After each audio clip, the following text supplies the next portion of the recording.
voici une présentation de l'enseignement de spécialité NSI, qui veut dire numérique et sciences informatiques. Deux enseignants interviennent dans cette spécialité, un professeur de SI et un professeur de mathématiques. Voici un aperçu du programme de première. Ce programme se divise en 4 thèmes. Le premier thème concerne la représentation des données en informatique, notamment la représentation des images et du son. Le deuxième thème concerne les langages, notamment le langage de programmation Python. Le troisième thème concerne l'étude d'algorithmes classiques. Et enfin, le dernier thème concerne tout ce qui touche à la machine, avec notamment les systèmes d'exploitation. Pour réussir dans cette spécialité, on demande un niveau correct en mathématiques. Mais il n'est pas indispensable d'avoir un très bon niveau de mathématiques. En programmation, aucun niveau n'est demandé. On apprend les bases en première. Les cours de programmation sont progressifs pour permettre à tous les élèves motivés de progresser. Le cours se déroule presque essentiellement sous forme de TP avec un ordinateur. Vers les mois de février-mars, il faudra être capable d'écrire seul des algorithmes en langage Python et de faire preuve d'initiative pour réaliser un projet. Le projet sera l'occasion de travailler par groupe de 3 personnes et d'être créatif. Le projet peut être la programmation d'un petit jeu, par exemple le morpion,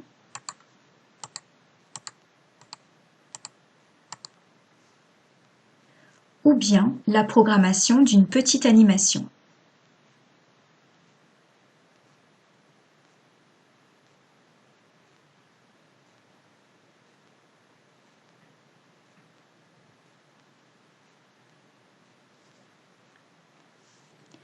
Voici un extrait du jeu du morpion réalisé dans l'environnement de programmation Processing. Ce code peut être fait par un élève à partir du mois de mars. Intéressons-nous à la fonction validité-position. Cette fonction permet de détecter si le joueur clique au bon endroit. Pour cela, on convertit les coordonnées du clic en numéros de lignes et de colonnes. Donc I va correspondre aux colonnes et J aux lignes. Vous voyez que I et J doivent valoir soit 0, soit 1, soit 2. Si I et J ne valent pas 0, 1 ou 2, alors on retourne false. De plus, la case ne doit pas être déjà remplie.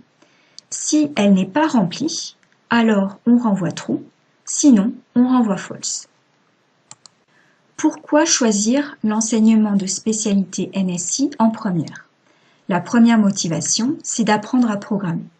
Il est plus facile de comprendre les bases de programmation lorsqu'on commence en première que lorsqu'on commence après le bac. De plus, cet enseignement qui laisse exprimer la créativité lors du projet permet de développer des capacités utiles dans l'enseignement supérieur, comme l'autonomie, la prise d'initiative, la présentation orale d'un projet, le travail en groupe. Enfin, réaliser un projet est très motivant pour l'élève et lui permet de consolider les acquis et de progresser. Que se passe-t-il si on arrête l'enseignement NSI à la fin de la première? Il y a une épreuve comptant pour le bac sous forme de QCM. Voici 2 exemples possibles de QCM. Regardons le QCM 4.1. Après avoir saisi dans son navigateur l'URL de son forum favori, Clotilde reçoit comme réponse du serveur une erreur 404. Une seule des réponses suivantes ne correspond pas à cette situation, laquelle?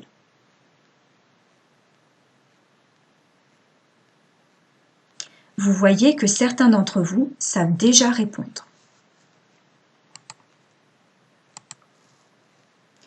Que peut-on faire lorsqu'on a choisi le DSNSI dans le supérieur? En premier lieu, de l'informatique.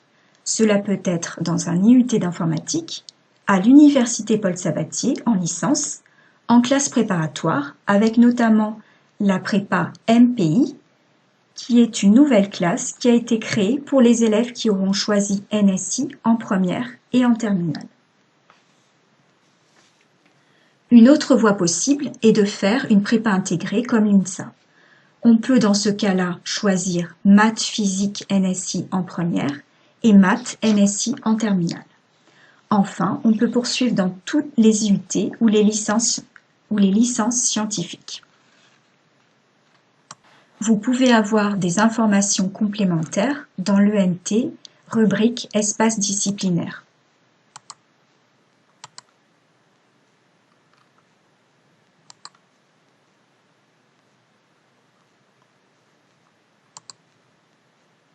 Vous pouvez également me poser des questions en salle des professeurs ou par messagerie de l'ENT.